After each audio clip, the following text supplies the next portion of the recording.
Small island states pay huge sums for the damage caused by the climate crisis, yet they are the least responsible for what has happened to our planet. As costs rise, the movement for holding major polluters to account is growing. How can small island leaders and activists grow their power? Are legal claims against the world's major polluters the answer? We're here today to address these questions and more. Welcome, and thank you for joining this critical conversation.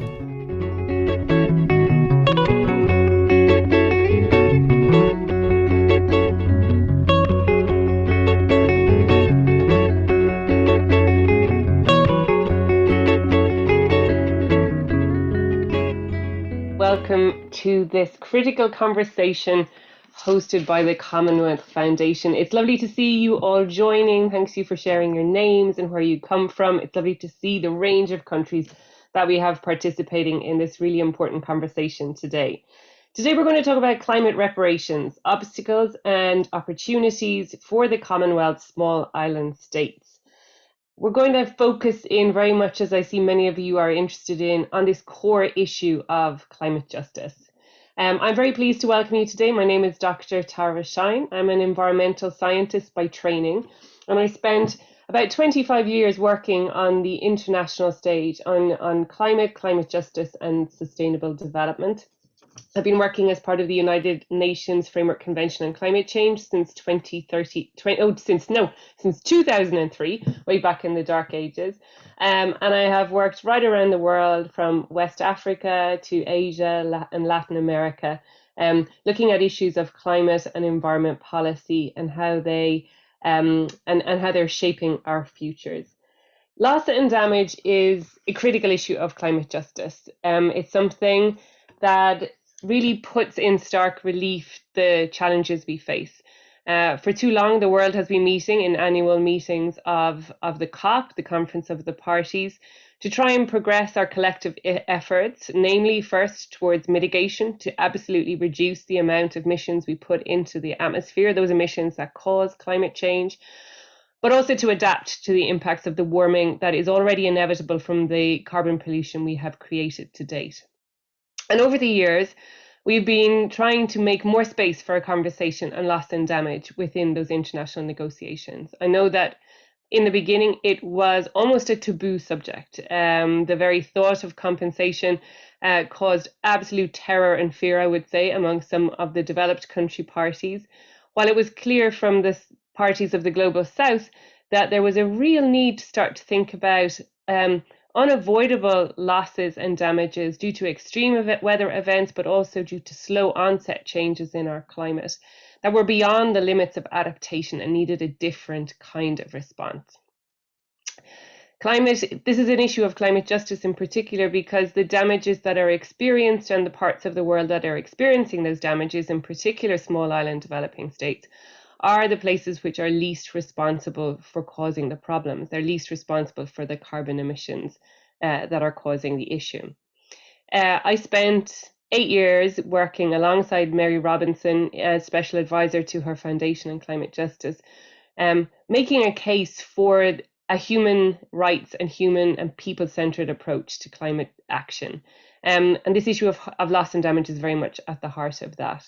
I'm also really proud to be chair of the board of the International Institute of Environment Development, where we're also doing a lot of work to bring those stories and narratives and lived experience of loss and damage into the climate negotiations and into the international discourse to try and break down some of the barriers and preconceptions around what loss and damage is, and to bring the realities, your realities from small island states, from least developed countries to the political arena. So it's clear that as some of the countries most vulnerable to the impacts of climate change, both those extreme events and slow onset events like sea level rise and the loss of coral reefs, for example, that SIDS are at the front line of this issue. And frustrated, very frustrated by the slow pace of progress. You have amazing diplomats representing you in fora like the Human Rights Council and the UNFCCC, but how they are not frustrated and shouting from the rooftops, sometimes I don't know. We also see that there have been many broken promises in the UNFCCC, and those broken promises, both in terms of mitigation commitments and commitments to provide climate finance, erode trust within the system and make it more difficult for us to come together in solidarity and find shared solutions to the challenges of climate change, including when things are at their absolute worst, which is the point we get to with loss and damage. That loss of trust, that breakdown in trust, creates uncertainty about the power and the influence of the multilateral system to be able to come up with answers. For me, I think we absolutely must continue to have a multilateral space in which to find collective solutions to our collective problem, and to make sure that small countries like mine and small island states like yours have a voice at the table and are legally protected by the international system as these issues take hold. So what we're going to do today with our esteemed panelists and with some video contributions which we will be welcoming is to very much delve into what is loss and damage, how it's being experienced, what does this mean for small island states, how can you collectively work together to find answers and to be supported by the international community in the face of these disasters. We're going to look at everything from the role of climate finance and debt for nature swaps to the role of reparations and what that means, all the types of compensation that could be forthcoming. We're going to look at the role of human rights and the rule of the law and the role of science in helping to inform that. I now want to welcome our very first panelist, our panelists to the table.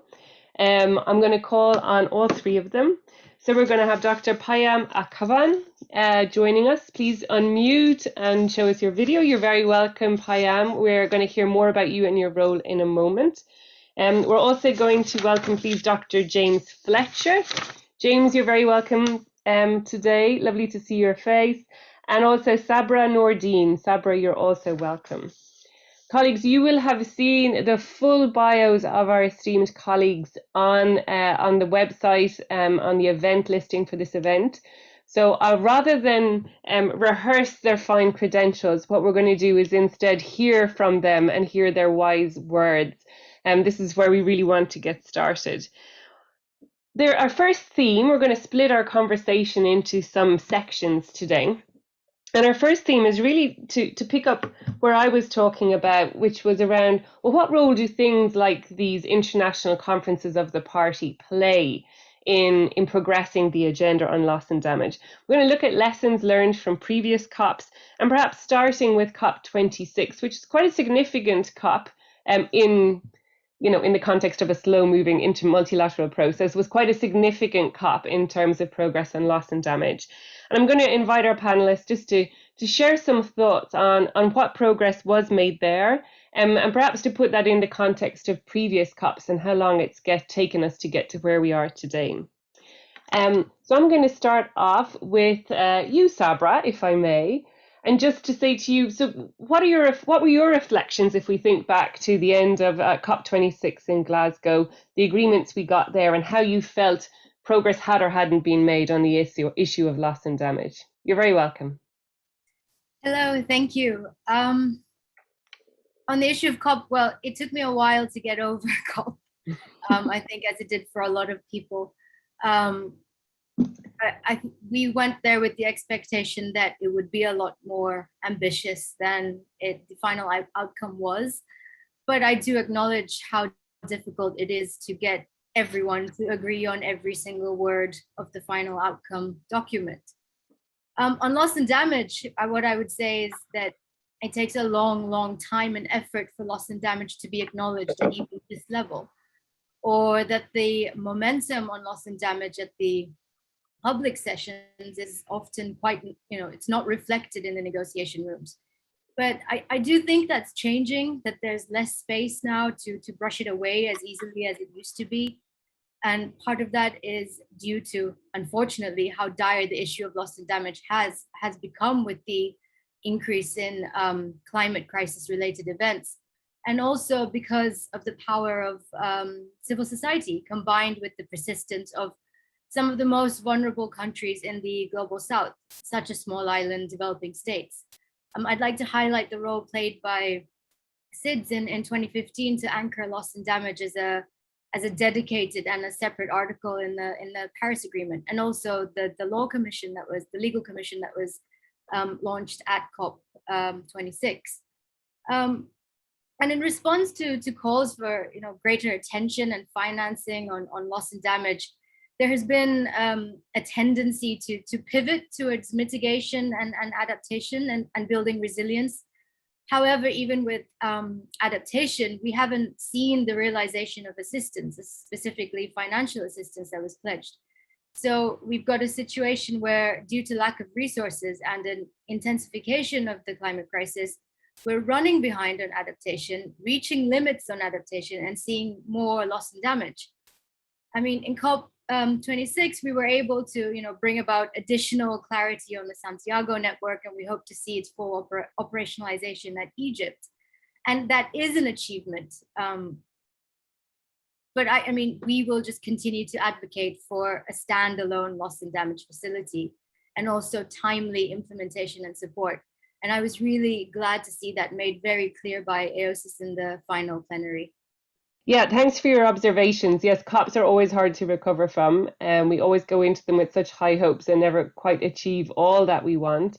But thank you for bringing up the Santiago network, which we'll come back to, I'm sure, but also the Commission. So perhaps, Dr. Payam, I could come over to you to hear a little bit more about the Commission. Perhaps you could fit us in on what was announced at COP and what the role is of the new Commission in relation to loss and damage.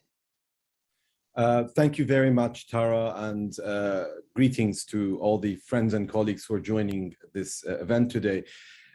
You referred to the vague commitments and empty promises over the years, and we have to remember that when AOSIS was established around 1990 through the leadership of the Maldives, the issue of loss and damages was really one of the central motivating factors. And the fact that still 26 years after the Framework Convention, we have these vague commitments and empty promises prompted the prime ministers of Antigua and Barbuda and Tuvalu to conclude an agreement on the establishment of a commission of small island states on climate change and international law. And this is intended to be a vehicle for collective legal action by small island states to add yet another instrument in the toolbox that small island states have to ensure that this issue is taken seriously. The agreement, of course, is open to all AOSIS members. So in that sense, it is a bilateral agreement that matures into a multilateral agreement. On November 4th, the President of the Republic of Palau became the first state to accede to the agreement. And there is hope that yet other AOSIS members will join, so the ranks of the Commission will swell. I will maybe just briefly outline the mandate of the Commission is to contribute to the progressive development and enforcement of international law in respect of climate change. And one of the things that we teach our students at university in their first year of international law is the principle of due diligence, that a state must not cause harm to other states, must not allow its territory to be used to cause harm to other states. We also have the polluter pays principle. If you pollute, you pay. So the question is, if these principles have been applied for many decades in international law in respect, let's say, of noxious fumes from a factory chimney going across the border and harming the environment of a neighboring country, why are they not being applied in the context of greenhouse gas emissions? And in that respect, the small island states are the canary in the coal mine of catastrophic climate change. And it's remarkable that they are taking the leadership now to speak truth to power by invoking the power of legitimacy that comes from international law. As an environmental scientist that has worked over the years a lot with lawyers, particularly specialists in international law, I have huge respect for those institutions in terms of the protections they can provide the most vulnerable people and communities, but also the power they have to help us implement the basis of science. So thank you so much, and we'll come back again to the Commission in the next session as well. Dr. Fletcher, I wanted to turn to you. I wondered what you thought in terms of reflections on the barriers to addressing loss and damage. Why is it such a difficult political issue? And are there some of those barriers that you believe we've started to overcome? Thank you. Good morning, good afternoon, good evening, everyone. The loss and damage issue has been one that really has, I think, the first record of when AOSIS started agitating for a mechanism to deal with loss and damage goes way back to 1991, just soon after the formation of AOSIS, when they wanted a mechanism that would allow them to deal with some level of compensation for sea level rise. And it's been a really hard-fought battle for the last 30 years. I remember being in Warsaw when we established the Warsaw International Mechanism on Loss and Damage. And there was a very brief period that COP went overtime into Saturday. There was a very Saturday evening, and there was a very brief period where we were very worried about the whole loss and damage subject getting taken off the UNFCCC agenda completely. So the formation of the WIM, the Warsaw International Mechanism on Loss and Damage, we felt was really a step in the right direction and foretold finally some significant institutional progress on loss and damage. And unfortunately, I can't say that we've seen that.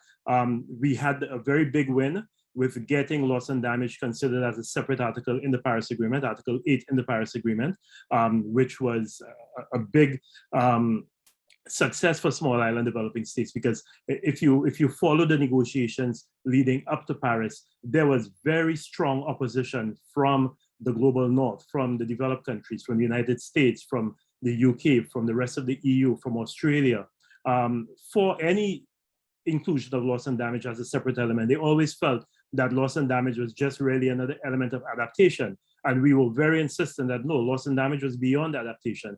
Loss and damage referred to these irreversible impacts of climate change to which you could not adapt. You couldn't adapt to sea level rise that has taken over miles of your coastline, ocean acidification that has caused you to lose your marine environment, which is so important for fisheries and for tourism. So these things were beyond adaptation. But even in getting loss and damage as a separate article in the Paris Agreement, the accompanying COP decision made very clear that there was no relation with that to liability and compensation. I think, and that has been the sticking point for the developed countries from day one. They do not want to accept any responsibility for loss and damage, and they certainly do not want to be considered liable for paying any compensation to the countries that are most affected by loss and damage. And I think that's really the big political issue there. It's a fear of the payout that will have to come.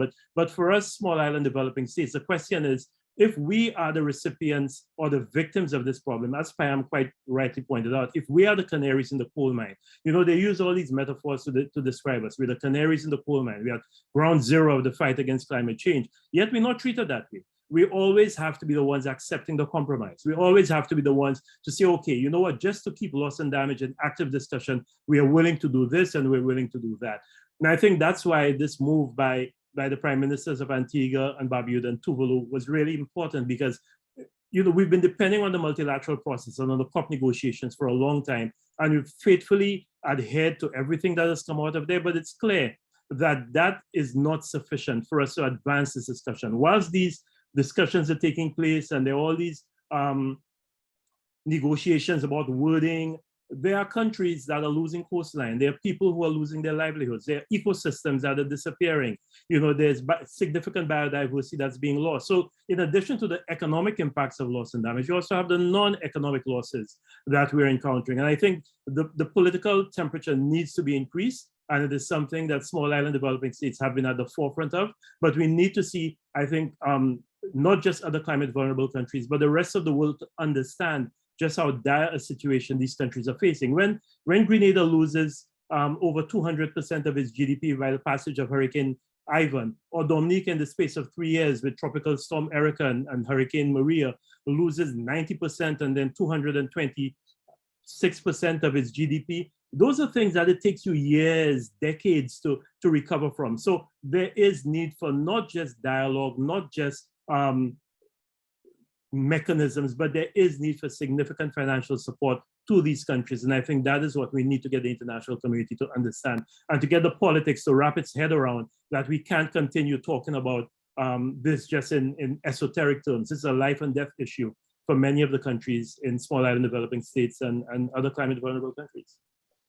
Thank you for bringing that reality to us. And I think you're right. It's really nice. It's really helpful that you set out both the extreme economic losses that small island states are facing, but also the non-economic losses, the cultural heritage losses, biodiversity losses, and those need different approaches and different types of recognition. And I think what's needed is to find some way to open up the conversation. Do you think, in like 30 seconds, Sabra, the multilateral space can help to foster, it's almost like a global empathy, so that, just as Dr. Fletcher said, it shouldn't just be the small island states talking about this and caring about this. Any of us who are human beings should care about this.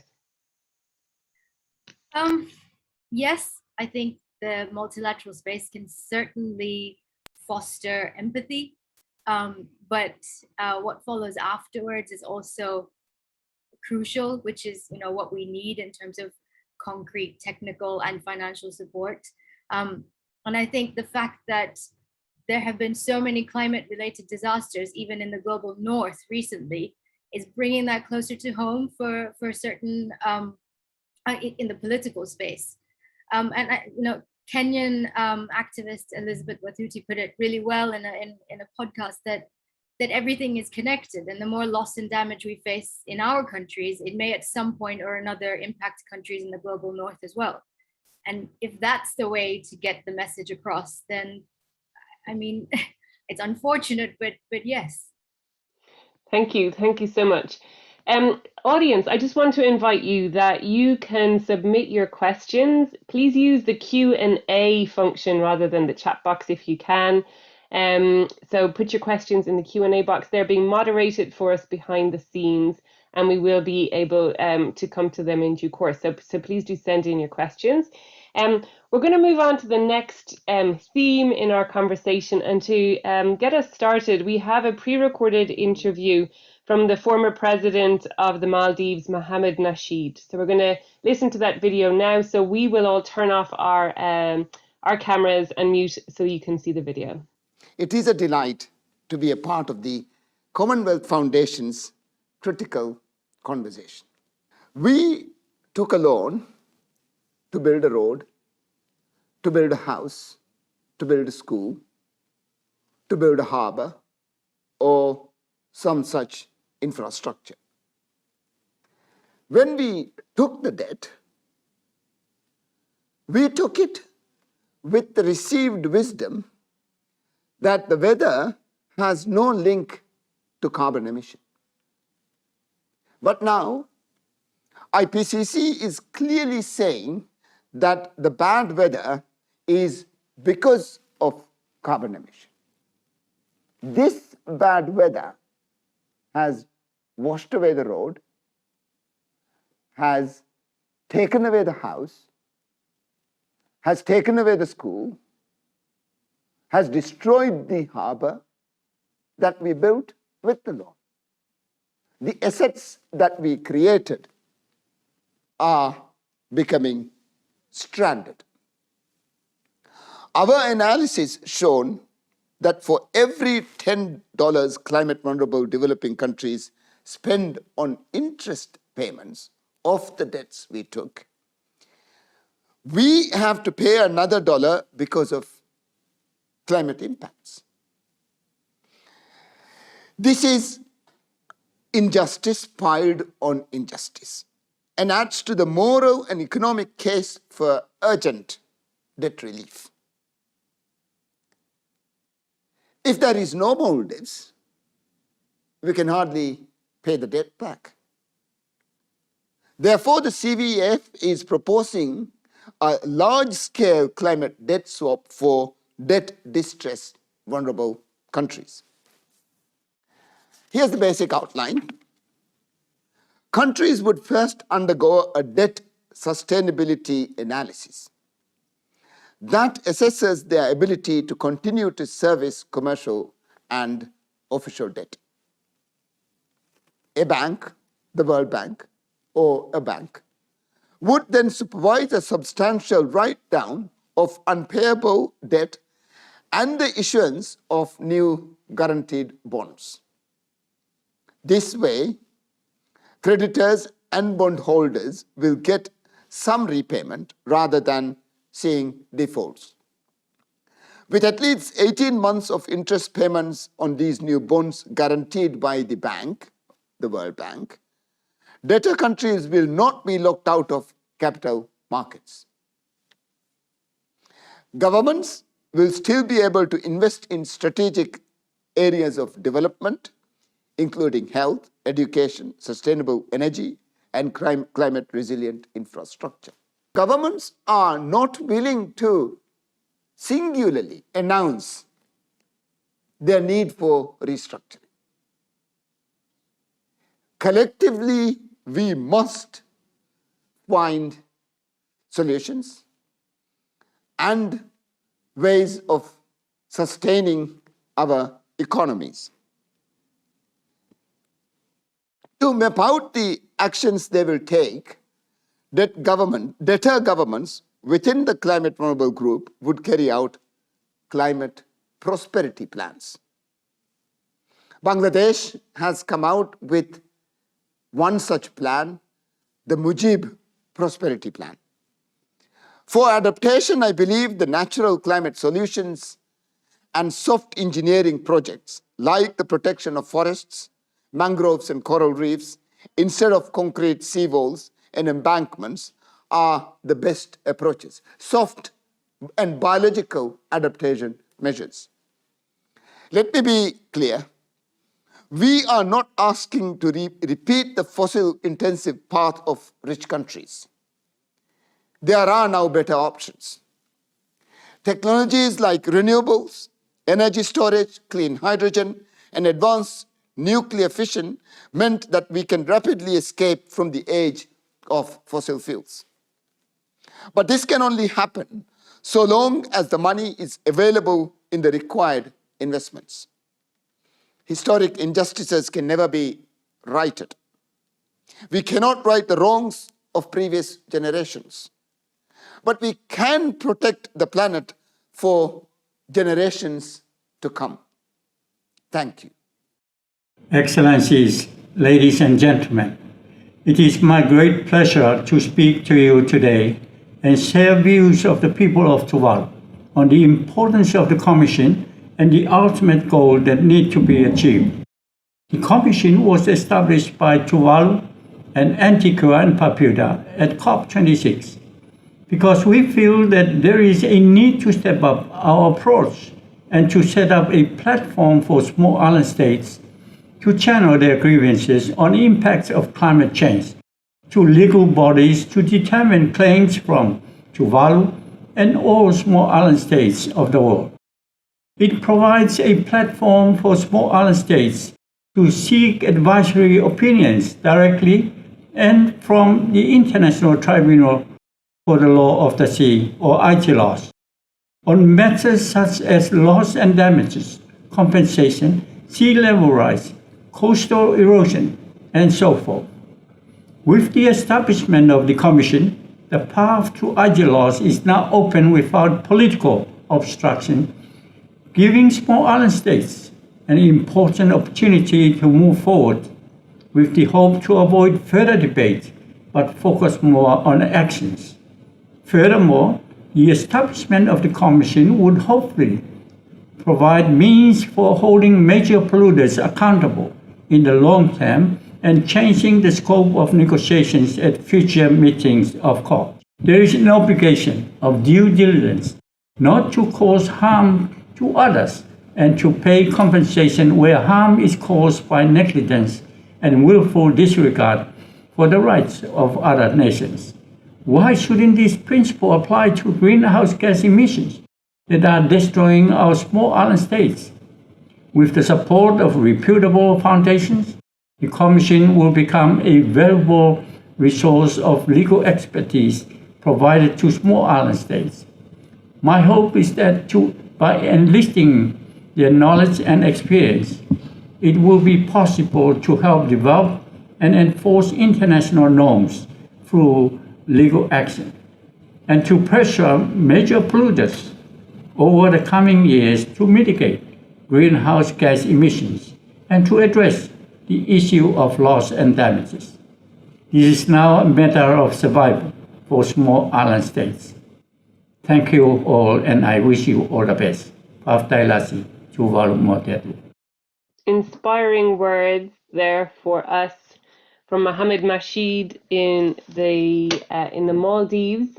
And secondly, there we heard from the Prime Minister of Tuvalu, the Honourable Kausea Natanu, who spoke also to the commission that Payama had introduced us to earlier and set out why for him at a political level this is an important step forward. Also very interesting to hear from Mohammed Nasheed about his views on debt, on debt cancellation for vulnerable states, and on the role of climate swaps in finding solutions to high levels of debt, in addition to extreme weather events and the impacts that they have. So lots and lots of fruit for thought there. I'm going to turn to our panelists first, and then I will come to you, to the audience, and to some of your questions as well.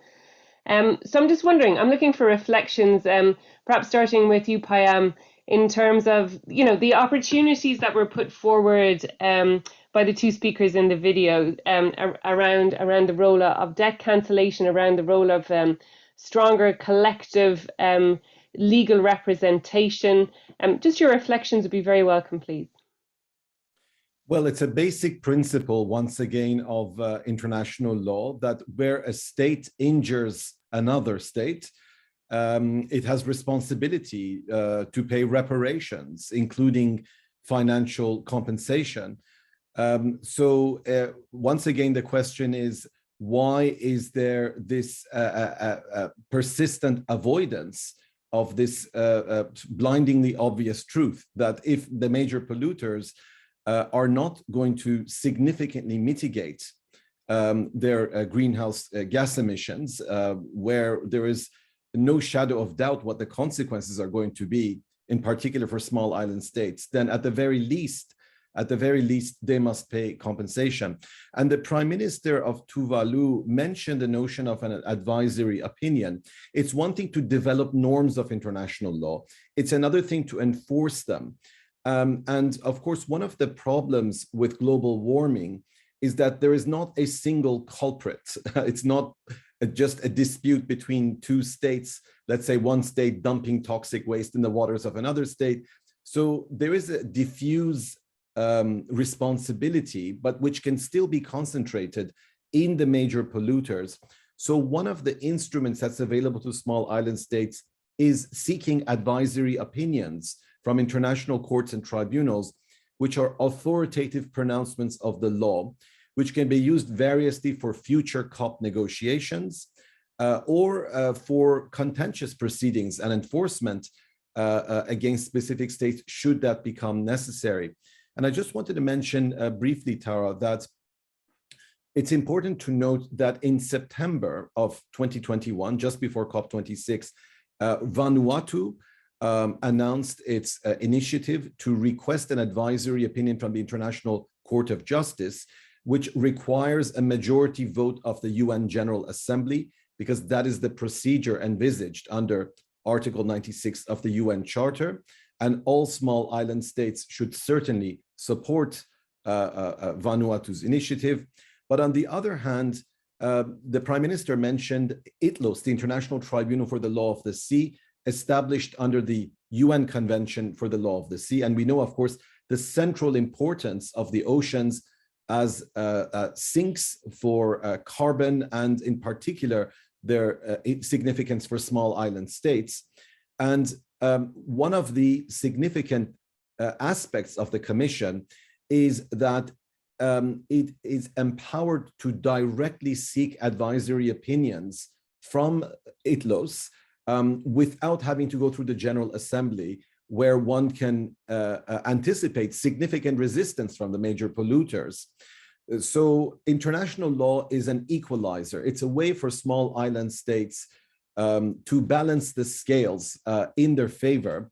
And whether it's through the initiative to go before the ICJ, which depends on the General Assembly, or the initiative to go before ITLOS, small island states have to exploit whichever procedures are available to them in order to move loss and damages from this sort of evasive tactics to a period where we can really begin to enforce and spell out to the major polluters what their obligations are.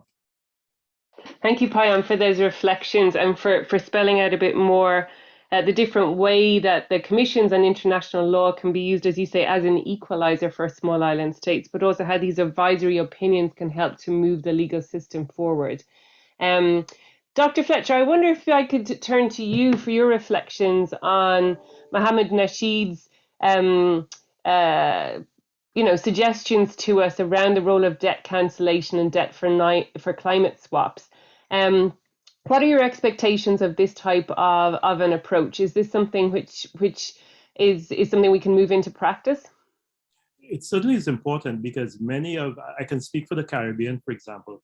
Many of our countries in the Caribbean have a very limited fiscal space because of heavy borrowing that has taken place. And a lot of that borrowing has been associated with having to borrow funds to recover from extreme weather events, to recover from hurricanes, flooding, heavy winds that have impacted many of our economic sectors, tourism, agriculture, impacted public infrastructure. So, we found ourselves in a situation where our debt burden has increased, and our debt burden has increased because of climate change. Many of our countries are in what you call a continuous cycle of repair and recovery. No sooner have we recovered from one extreme weather event and we hit by another one. And it doesn't have to be a hurricane. It doesn't have to be something that makes international headlines. We're going through more extreme droughts and more prolonged droughts that are having serious impacts on our agricultural sectors. So clearly there is a need to look at debt. The problem, however, is that the debt burden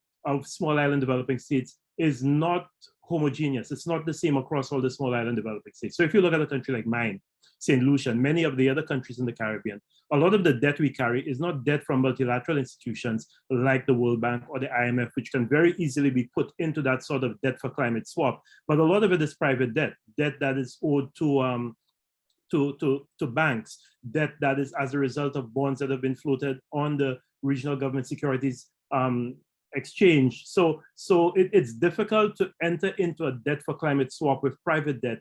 I think that's something that when we look at those debt for climate, debt for environment regimes, we have to understand that the debt is not the same everywhere. But I absolutely agree that it is something that has to be looked at. And I think it speaks to a very important moral issue in this whole discussion, that countries in the global south, small island developing states and other climate vulnerable countries are being forced to borrow money to respond to a problem that they did not cause. In fact, to respond to a problem of which they are the victims. And I think that's unconscionable. And that's why whenever we speak of funding for adaptation, and most certainly when we hope that funding for loss and damage comes through, it can't be loans that these countries will go and borrow money at market rates to really deal with a problem that they did not cause. A significant portion of those funds have to be in the form of grants, because that is the only way we can see a real compensatory mechanism being put in place that would allow there to be some level of climate justice. The other thing I think that's very important that is helping in this is the fine-tuning of attribution science that is allowing us now to really determine how much of the impact of an extreme weather event is caused by climate change. I think that's been one of the problems that we've had.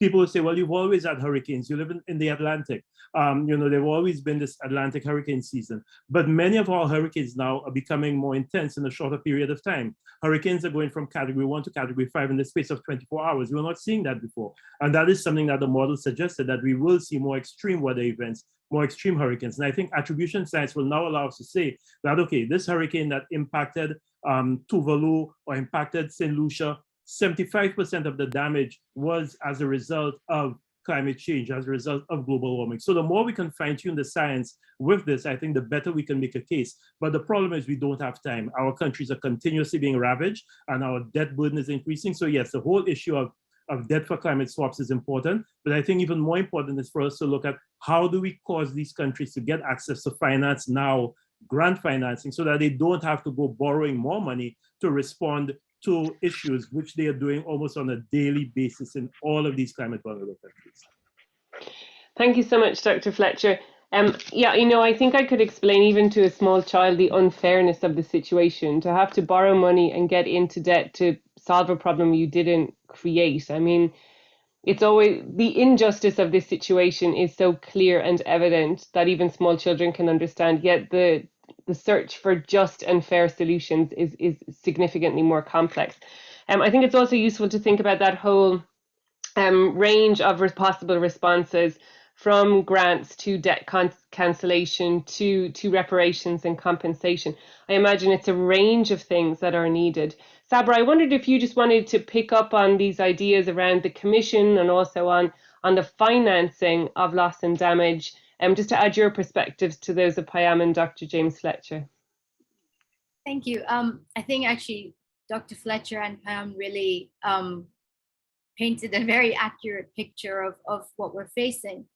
And former President Nasheed always manages to get the message across very clearly. And he's absolutely right. High levels of debt really severely limit a state's ability to meet its priorities.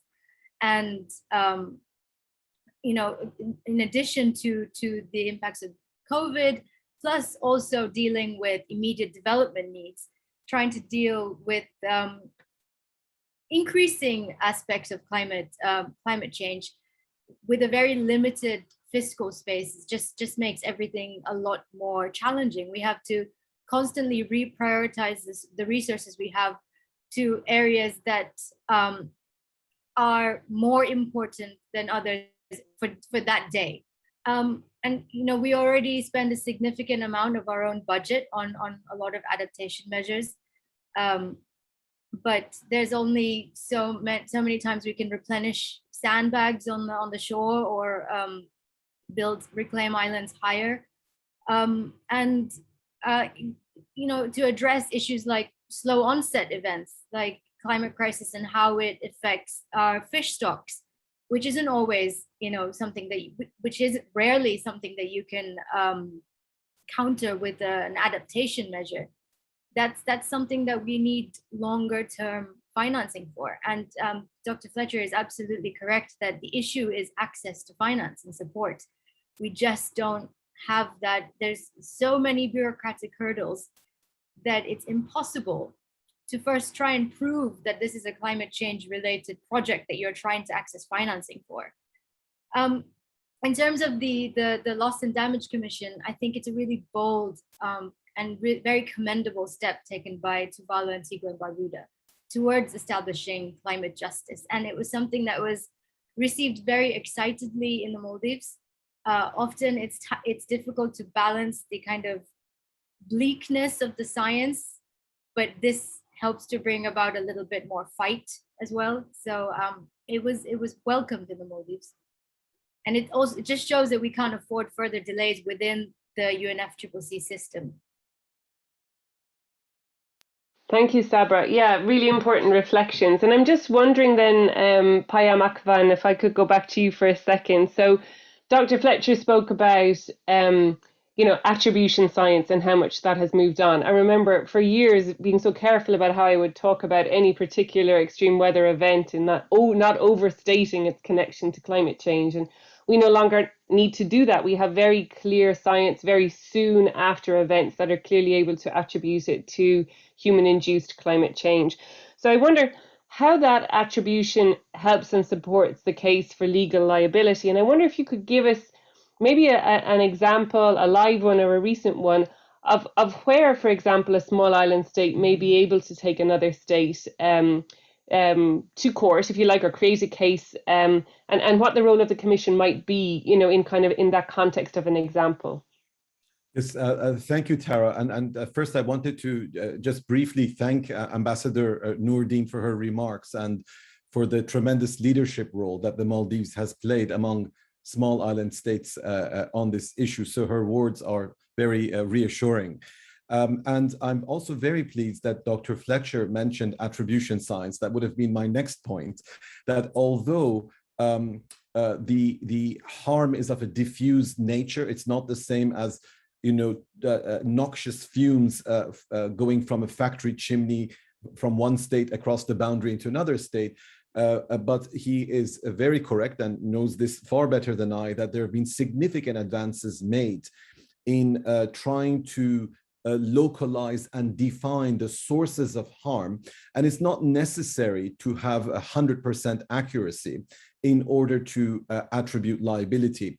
So I think that this is a question of strategy for the members of the Commission. The Commission is open to all small island states, and it will be those members who will decide how to use these instruments. But obviously, an advisory opinion has the advantage of setting a framework, which thus far does not really exist with clarity, at least in interstate proceedings. We now have a number of human rights complaints before the European Court of Human Rights, the UN Committee on the Rights of the Child, which are individual complaints.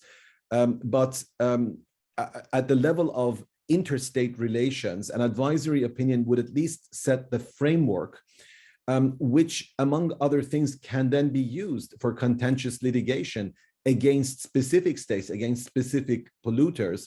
And we have to realize that in the coming years, this issue, unfortunately, is only going to deteriorate. So it's that much more important to be looking not just at the horizon of the next 3 or 6 months or what we will do at COP27, but how will small island states protect their interests in the coming decade, in the coming years. So it's in that regard that we need to have a bigger vision of how this can become a vehicle for collective legal action. And I must say it will be very difficult for the major polluters indefinitely to ignore legal action.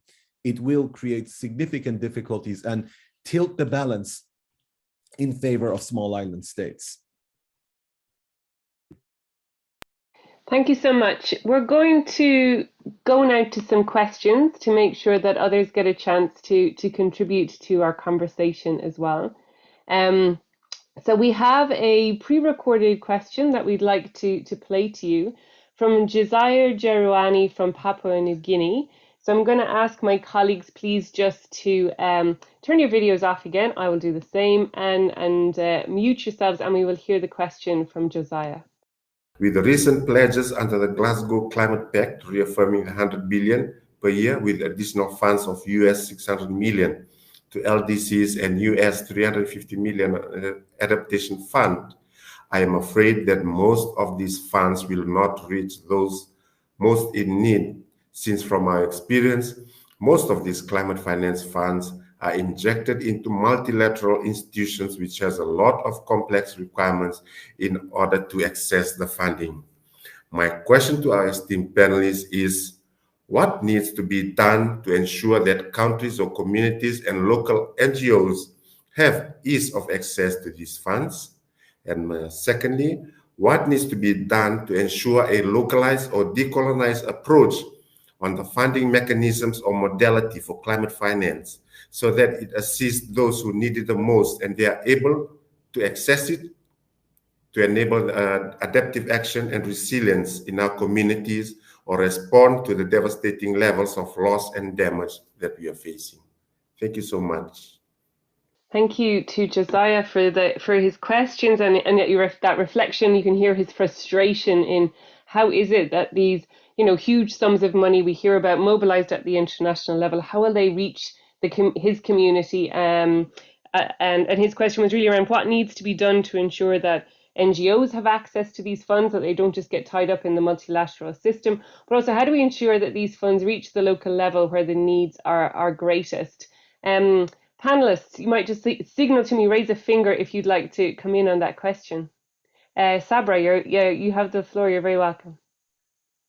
Thank you. It's a great question, and it's actually something that we've been talking about for years, which is how difficult it is to access financing. And a lot of it has to do with how bureaucratic and how complex the reporting mechanisms are, and how long and drawn out a process it is. For example, some of the GCF projects that the Maldives has received, it's taken years to get from the application process to actually realizing the project. And by the time we actually, are able to start implementation, things on the ground have changed. And that's not necessarily just political needs or a community's needs, but also the impact of the climate change itself. I mean, for us, we would like to see more finance directed towards actual projects and work on the ground rather than just technical consultations and reporting. I mean, we were quite aware of what needs to be done in our own states and our own countries. And it's frustrating to not be able to first have pledges, then not be realized, but also not be able to easily access the financing that is there. Thank you, Ambassador. Really, really useful reflections. We've got another question here, which I'm going to read out, and then Dr. Fletcher and Payam, you might want to come in on either of them. Leon Charles, hi Leon, how are you doing from Grenada? A one-off contribution to a fund will not be sufficient, as these losses and damages will be recurring over time. How can we determine who will contribute to funding, how the extent of the contribution will be determined, and how the payments will be collected and enforced? Are there any models in place right now that can provide a basis for starting work on these challenges? A detailed question there, but yeah, how do we determine the amounts? How do we make sure that there is oversight and enforcement for them getting to where they need to, being collected and then to getting where they're needed? And are there any models that you've come across that might help us to do that? Dr. Fletcher, I might go to you first on that one, and also if you want to pick up anything from the Josiah's question as well. It's an excellent question from Leon, and I'm not surprised. I mean, Leon is one of our Caribbean experts in the climate change space and one of our long-standing negotiators. I think we have to look at, he's correct, how do we capitalize a loss and damage fund? And one of the areas I've always said needs to be investigated is this whole question of carbon taxation and how do we, we have many carbon tax regimes going on, and we also have them being done by individual firms. I remember, for example, anytime I flew on British Airways, there would always be this thing that would ask you whether you wanted to offset your emissions as a result of your flying from St. Lucia to the UK and making a contribution. I always found it a little ironic because my country was the one being impacted by climate change, yet I was being asked to make a contribution to offset the damage. But even more important for me was, where was this money going? This money was going to British Airways, that British Airways would use for something that it deemed relevant in the fight against climate change. I think those money should go into a loss and damage fund. I think whatever money is collected from the major contributors to greenhouse gas emissions, be it in the shipping industry, in the international aviation industry, and certainly on the ground with the major polluters,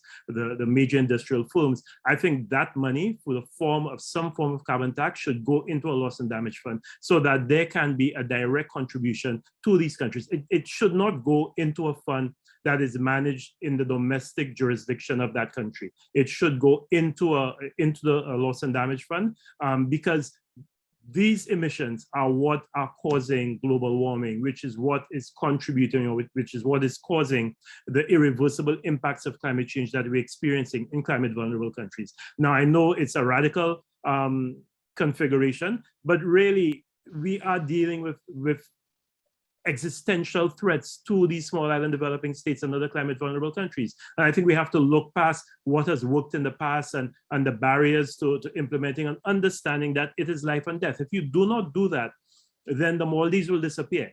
Kiribati will disappear. Fiji will disappear. There are countries in the Bahamas that will disappear. Many areas, many parts of the coastline of many of our Caribbean countries, although mountainous, will cease to exist. So I think we have to look at some sort of international carbon taxation mechanism that would put money directly into a loss and damage fund. And hopefully the requirements for accessing those funds would not be as onerous as they are right now with the GCF. I understand the need for proper accounting. I understand the need for ensuring that the problem you're trying to solve is one that is caused by climate change and not one that is, part of the developmental agenda of the country. But we have to make it easier for these countries to access that money and to access those funds more quickly, which is not the case, as Ambassador said. By the time you get the money, the problem that you're trying to solve has been amplified 15 or 20 times. So the funds you've been able to mobilize are insignificant compared to what it is that you requested. Thank you, Dr. Fletcher. Yeah, I actually think the notion of ring fencing carbon funds is almost less controversial than the decision would have to be taken about how that fund would be then managed and governed to ensure that the access was much more effective and fair than our current systems. I think that's something that's really, really fascinating to think about some more. I have some more questions, 2 questions, so I'm going to read those out. One is from Marina Young in Malaysia. Nice to hear from you, Marina. Could compensation be proportionately paid by each country based on total historic CO2 emissions to date? So it's a similar thing, I think, similar to the carbon tax idea. So could compensation be proportionally paid by each country based on their historical emissions to date? This would allow for historical polluters and current polluters to shoulder the responsibility fairly, thus enlarging the concept of shared responsibility and shared prosperity. So that's one question to ponder. And I'm just going to read the second one as well. The second is from Sharif Nora Said Ibrahim from Indonesia. If military transgressions can be awarded reparations, the SIDS victims of climate change should also be provided with similar reparations for damages to persons, properties, and ecosystems. How can we quantify that damage? What if an island nation becomes submerged forever or it becomes inhabitable, just as we were speaking about? What would be the result? What would be the level of reparation required, therefore, for a loss of territory, a loss of sovereignty, essentially?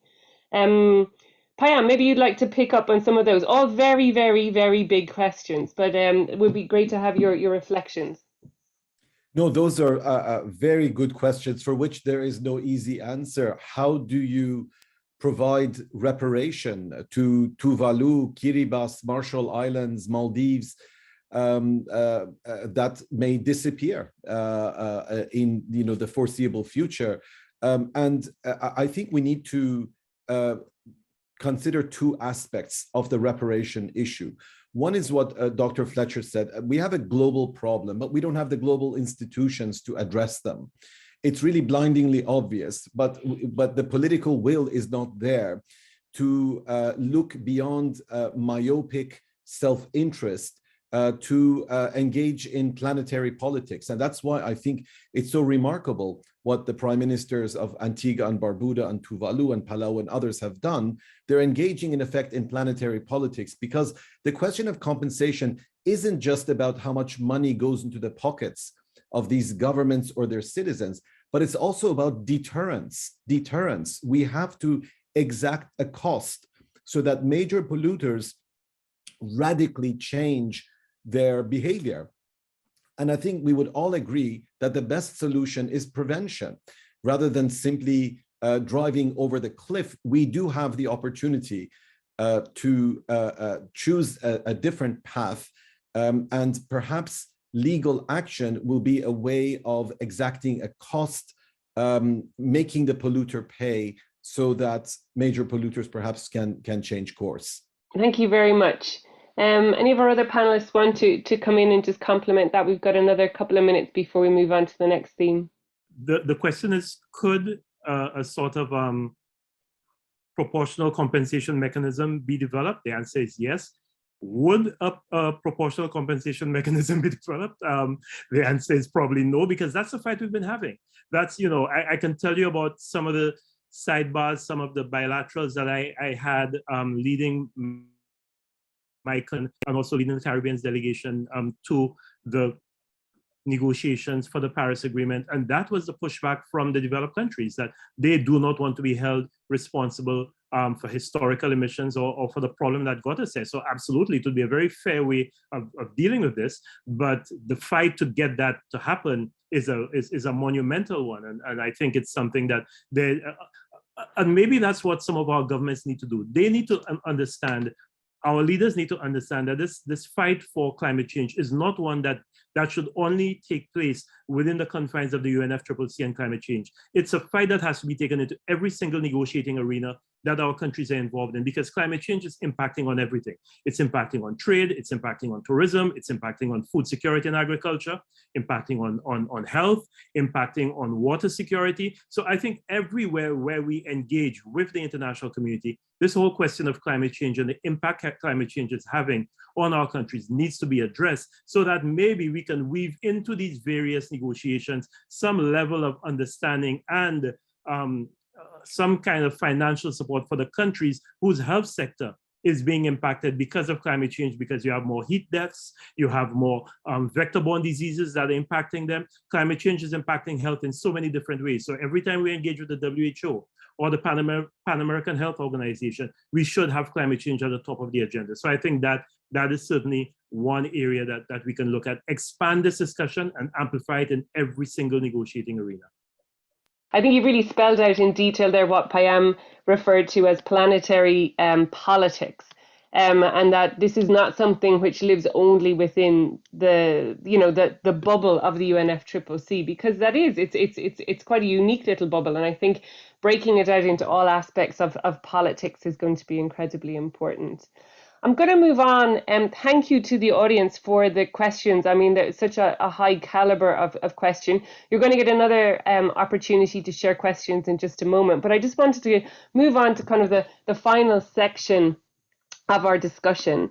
And at this stage, perhaps to think about, well, how can we build this solidarity? We somehow need not just the small island states to come together in a solidarity, to work together for legal recourse, as we've been talking about, but somehow we have to get others in other countries. Like me, I sit in Ireland, a developed country, part of the European Union. How do we get people in my country to have a greater sense of what's facing humanity, about the loss that we all share in, and to have a greater level of empathy and solidarity with those of you living in small island states. Dr. Fletcher, I might just go to you first. I just wondered, how can coalitions like the Alliance for Small Island States, AOSIS, the Climate Vulnerable Forum, and regional intergovernmental bodies like CARICOM and the PIF and the Commonwealth, how can they advance some of the types of solutions and innovative approaches that we've discussed here today? I think on two levels. The first is ensuring that people understand that climate change is not an environmental issue. It may have started within the environment, but it certainly is not an environmental issue. It is a cross-cutting issue that is impacting everyone. And unfortunately, I think we viewed climate change as something that is the responsibility of the environmentalists or the Department of the Environment or the environmental agencies to find a solution to. It's not. In fact, it wasn't even caused by the environmentalists. It was caused by something that happened with industrialization in developed countries. So I think that's the first part of it, to build that broad-based coalition of everyone, of the people involved, as I intimated earlier, the people involved in tourism, in public infrastructure, in health, in agriculture, everywhere, so that they understand that climate change is impacting them. But I think even more importantly than that, there is a need to use civil society as a vehicle. I think civil society is the most important vehicle we have right now. A lot of the momentum that we're seeing in climate change is actually being driven by civil society, the civil society movements that are taking place, the attention that civil society is drawing to this, because the only things politicians listen to is whether something is going to impact their votes and affect their viability at the next general election. And civil society is the one that can impact the viability of a political party or government at the next general election. If civil society says that this is a matter that you absolutely must pay attention to because it is unconscionable that Ireland or Sweden or the United States or Russia or China is causing a problem that is creating unlivable conditions for countries in the global south, then you need to do something about it. So we have to make climate change an issue that now becomes a political issue, and not just a political issue in the countries of the global south, but a political issue in the countries of the global north, because there are so many ramifications of this that will impact the global north. And I think that's how we do it. So one, by causing that coalition of non-environmental agencies, so everybody sees this as their problem, but even more importantly, mobilizing civil society. And I like what the young people are doing. I think young people understand, they get it. They understand that what we are doing is passing on a baton to them of a planet that is much worse than the one that we inherited from our parents. And they are saying, what am I going to do with this? And I think we have to get them to lead that fight, because they're the ones who can influence change, and they can also influence their parents, who are the ones in power right now, to make those changes. Thank you so much. I mean, I was hopping out of my seat when you said climate change is not an environmental issue.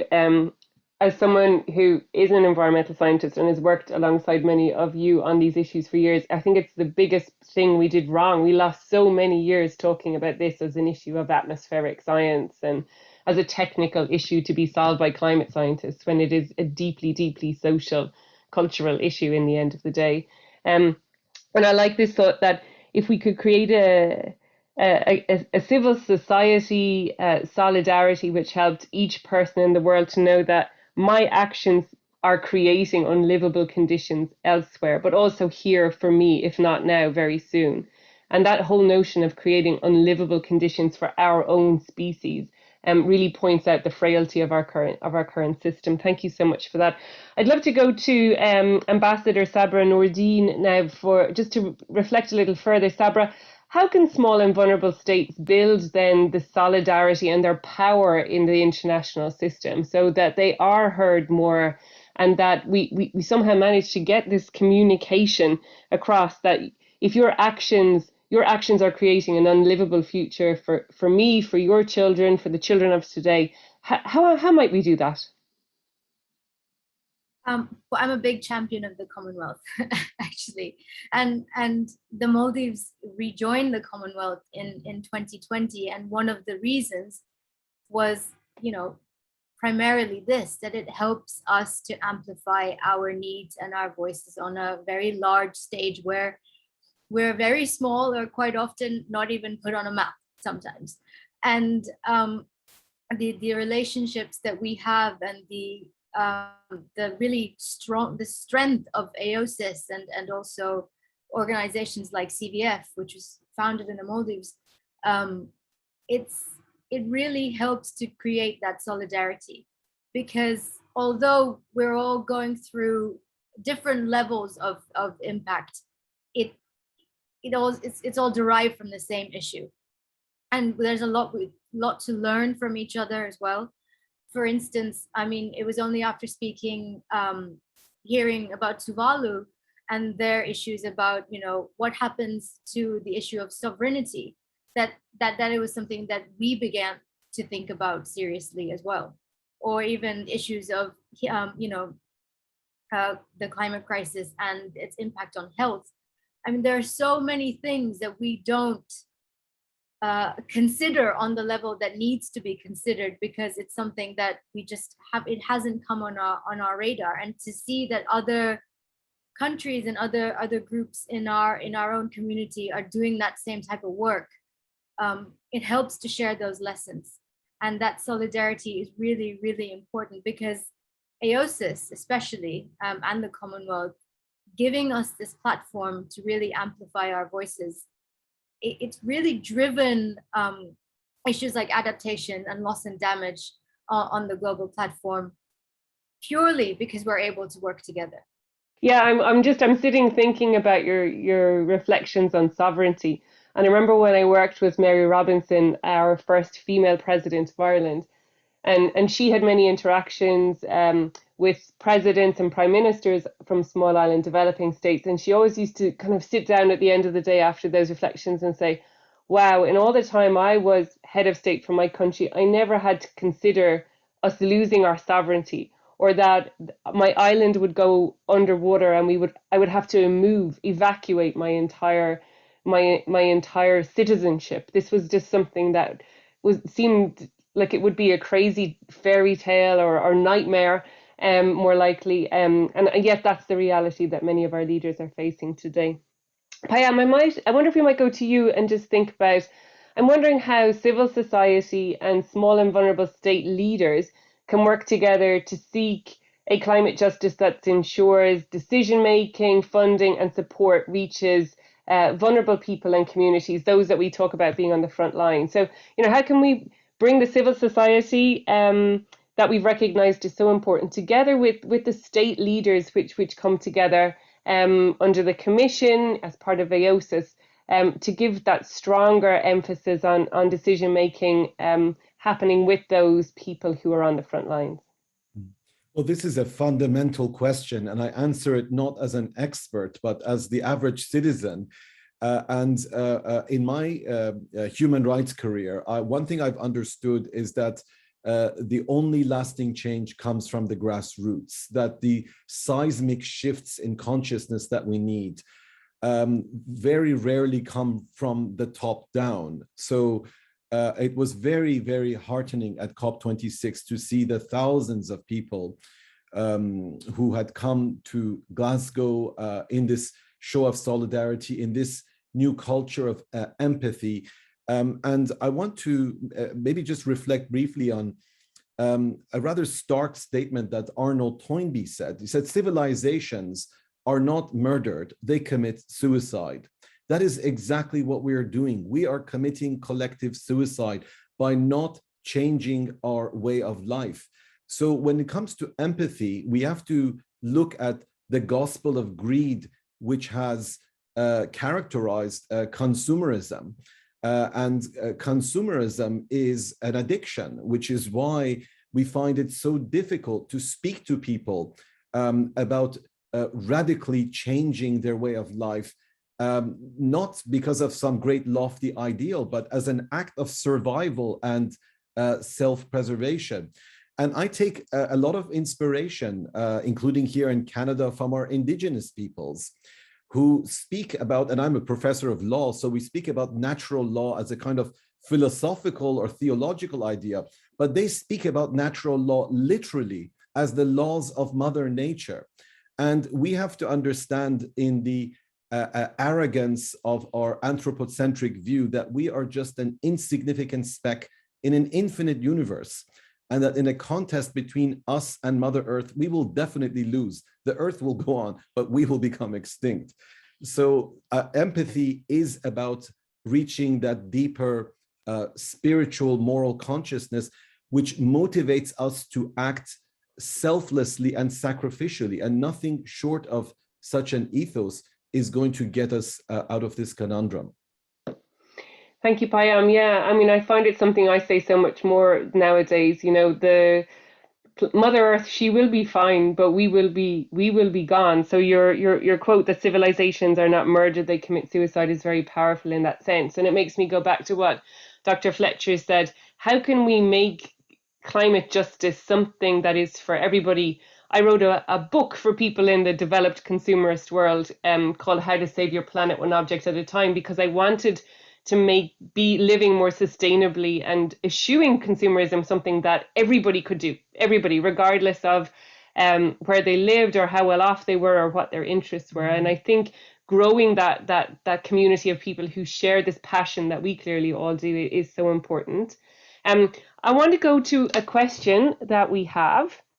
This is another recorded question, and then we're going to come back to questions from those of you who are online. The question we have now is from Gladys Habu from the Solomon Islands. Hi everyone, my name is Gladys Habu. I am a very, very passionate young Pacific climate advocate based in the Solomon Islands, and today I am so pleased to be part of this critical conversation with your esteemed panelists. Before I ask my question, just as brief context, I'll draw from the reality on the ground, which is for many of our vulnerable population, we are very disconnected to the first world. We are living day to day, hand to mouth, to survive under leadership that has been struggling for many, many years. And now, more than ever, we are entering COVID-19 community transmission for the first time since the pandemic. And so it has been very, very tough. But also noting that since COP26 has ended, it seems that the conversation has also died down from the very people who are most responsible for causing us this extra burden of hardship. I mean, how can we effectively keep the momentum going? How can we maintain focus, especially as youth from vulnerable island states? How can we show the world that we are doing our best, despite how tough it is, to lead effectively in this climate fight, but also acknowledging that youth form the majority population in many countries, especially here in the Pacific? And encourage the rest of the world to invest in the youth population, because it is honestly a direct investment into the active climate workforce that we all need for new change, the change that we all hope to see. I'd like to hear your opinion on this, because really, money alone is not the solution. We need to have engineered solutions that would engage the whole community in different ways. Thank you. Wow, that was heartfelt from Gladys in the Solomon Islands. Just to pick up on two of her questions, how can we effectively keep momentum going post COP26? I think this is a frustration for many young people and activists that follow COPs. It's all over everything for 2 weeks, and then it just feels like it disappears again till that time next year. And how can we maintain focus, especially as youth from vulnerable island states? How can we help them and support them to keep their energy, keep their momentum? Ambassador Nordine, you look like you have something you'd like to say in response. I find this a really difficult issue because it's again sort of acknowledging the very, very vital role that the youth are now playing in advocacy and political pressure. It also feels like we're again placing the burden on that advocacy and change on the youth. And I don't think that's entirely fair. But it has been so vital. And I wish there was a better answer than this, but to keep up the pressure is really the only thing I can think of. Because it has made a difference, even if it's slow and, you know, the steps are small, it does make a difference. I mean, nationally, keeping up the pressure on climate change means that we have to revisit policies, rethink what we're planning on doing, designs, you know, what we prioritize. And that scales up internationally too. And I think that kind of civil society pressure and youth pressure has made it impossible to really keep deferring this issue and not giving it the attention it deserves. Thank you so much. Yeah, and I think it's so true. The voices are heard. I also would want to say that to youth activists, you are heard. I know that I've sat inside the negotiating rooms in COPs, and I've heard the voices outside. I've heard the reflections of that, and the political pressure be expressed by leaders in the room saying, but this is, if we do this, we're not responding to the demand we hear outside these doors. So it has an impact. It definitely has. Perhaps not as fast and not as on the scale that we need, but definitely I would use that as an incentive to keep up your activism. And also I would say, please know that there are many of us that are older than you who are here with you, who hope that we have laid some of the foundations for the actions we need to scale up in the coming years. Please don't feel like the burden is all on your shoulders. Can I just add, Tara? Yeah, please, Dr. Fletcher. Thanks. I think the other thing that we can do is to expand the discussions on climate change outside of the UNFCCC and the COPs. I think that's a frustration that many people feel. Okay, once a year there's a COP and we hear about the COP. Well, of course, there are the meetings that go on in Bonn, the intersessional meetings that nobody hears about. But once a year we have a COP and everybody hears about the COP. The COP lasts 2 weeks, and then after the COP, what then? We now have to wait for COP 27 in Egypt.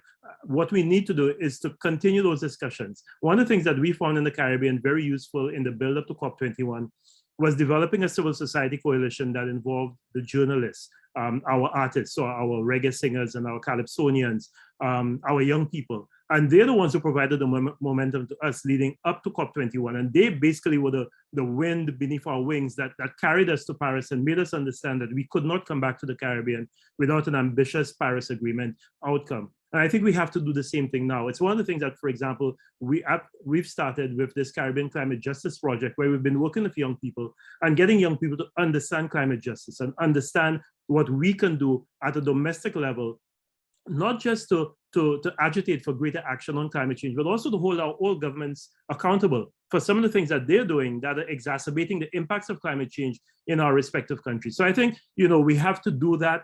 We have to see how we can get little actions happening at the household and community level so people can understand, okay, how do I make this my problem? How do I make this something that I'm contributing to? So I think if we take it out of the strict confines of the UNFCCC negotiations and we cause action to happen, modest action, but action to happen in the individual countries led by civil society. And I can tell you, there is a large group of young people who are very interested in this. And the other thing, I don't want to leave without saying this, bring our young people to COP. Unfortunately, I know we're restricted by finance and we don't have the resources of the developed countries. Very often we can only bring 3 or 4 delegates, and those delegates have to be negotiators. But let's see if the private sector can help us fund 3 or 4 people from each of our countries so that they attend COP. They do the side events. They host side events of their own so that they're able to tell their story and hear from other people. So when they come back, one, they've understood what happens in the negotiations, but also they now can take this and translate it into action on the ground. Our young people need to be present at COPs, and they need to be present in everything that our governments are doing. We keep looking at young people as the future, but they're the present. And they are the present who will be inheriting the mess that we're creating. So we need to bring them to the table, and we need to get them to be part of the decision-making and part of the action to solve the problems. Here. I couldn't agree with you more. And I would just say also that, that influence can happen at local government level, at national level in your own country, and at the international level. Don't feel that you have to start with something like a COP. You have also got a really strong influence closer to home. There are 3 amazing questions. I'm going to read them out and we'll see if we can pay them some justice in the final few minutes. Asad Rahman from the United Kingdom asks, at COP26, rich countries such as the USA, UK and EU prevented the outcome needed on loss and damage because of their red line on the issue of liability to prevent future claims for climate damages, despite this being the main demand of developing countries and civil society. Will anything change by COP27 to make loss and damage more than just a dialogue? If so, what? I see Payam smiling. Then a second question. So maybe think about kind of 1-sentence answers to these questions, or more or less. Another question from Diamante Simcon in Jamaica. Thank you, Diamante. Reparations are central to the expansive project of building a more just world. How can loss and damage and the reparations framework be used to move the dial in rich countries away from colonial mentalities of climate finance as a gift to one that is about redistributing and reversing financial flows? Powerful question. And another from Sarifa Nora in Indonesia. On the 9th of February, judgment by the International Court of Justice on reparation for armed activities. It diffused responsibilities in climate change is problematic, but there must be a few ways we can progress. Already mentioned by the speakers are through ITLOS for special advisory, the International Court of Justice, etc. Can mechanisms such as the ILC and the 6th Legal Committee of the United Nations General Assembly, or even the Security Council, be used, considering that environmental catastrophes are security risks? A few of those are quite legal questions. So Payam, you're going to give you the first shot at that. And we have about 3 minutes. Well, very briefly, I think that we need to engage in standard setting, progressive development of norms through the work of the International Law Commission on Sea Level Rise, the questions of what happens with retreating coasts. Do states keep their maritime areas? And there are a number of very important issues. And then I would hope that in the coming months, small island states will unite in common cause and have recourse to international courts and tribunals, not just as a legal process, but as part of a larger civil society movement. We have to realize that it's not just about the case that comes before a court, but it's all the social movements behind that proceeding. And I would say that if we were all now in a street, in a protest chanting, our slogan should become "the polluter pays." It's as simple as that. And I hope that the efforts of the Commission with a greater number of small island states becoming members will be able to have some impact on the discourse in the coming months and years. Thank you. So we need new planetary politics where we make sure that the polluter pays, where we empower civil society to have the voice that it needs and to create a global solidarity with the countries on the front lines. Colleagues, so much. You've given us so much food for thought. I've learned an awful lot from listening to you all and from the very, very insightful questions that we have had throughout this session from the audience. Very sorry we did not get to answer every single one of your questions. There were so many coming in on the chat. But if you want to continue the conversation, please know that you can do so on social media. On Twitter and Instagram, the Commonwealth Foundation can be found at Commonwealth.org. You can find it there. So if you have more thoughts, if you want to continue to share with this community, please do so there. Please also know that the Commonwealth Foundation's next critical conversation will take place on the 29th of March.